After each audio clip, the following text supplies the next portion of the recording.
Дороги республиканского и муниципального значения частично размыты, нет дорожного сообщения, а также частично нет электричества в Амгинском районе Якутии из-за паводка.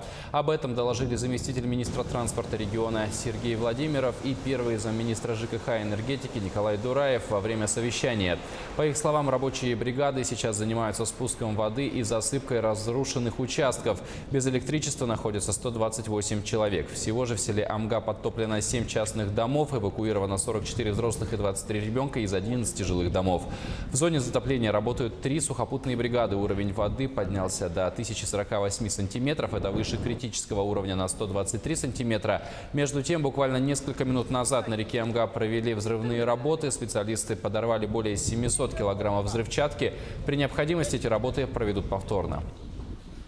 3 бригады. 2 бригады работают в реке, 2 мобильные бригады и плюс 1 мобильная бригада. Сухопутная бригада работает. Извещение там тоже. Держим контроль, смотрим. При необходимости направляем бригаду для эвакуации. Также подготовлен эвакуационный пункт на 50 койко-мест. Также организован горячее питание. Это у нас спортивный комплекс «Дружба». А прогноз?